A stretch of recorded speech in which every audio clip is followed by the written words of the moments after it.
ただきます。美味しそう。どうすくうかな。これ手前からいこうか。おお。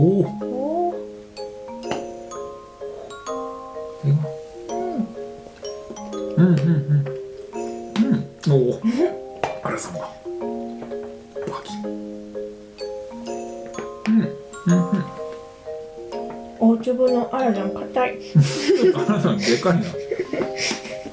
なんか歯でも割れたからちょっとこれはでかすぎないかな。アラジャン可愛いんやけどな。う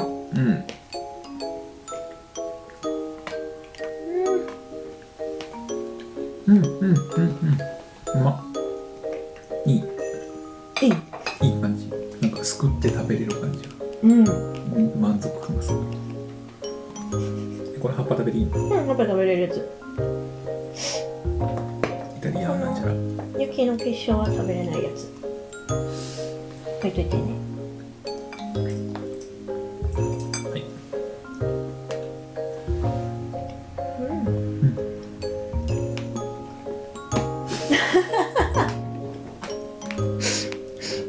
ケーキを食べてる音じゃないよ。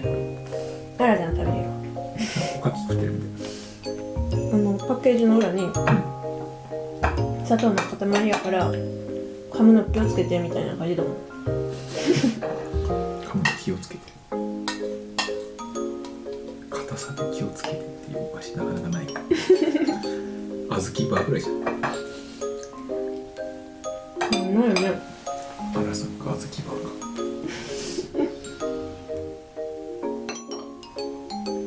か。はい。では、ごちそうさまでした。ごちそうさまでした。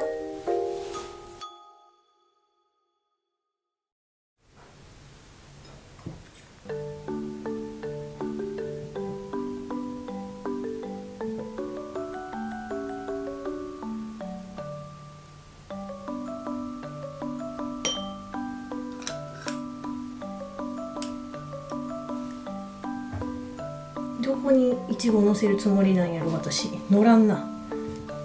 アイスクリームがでかすぎた。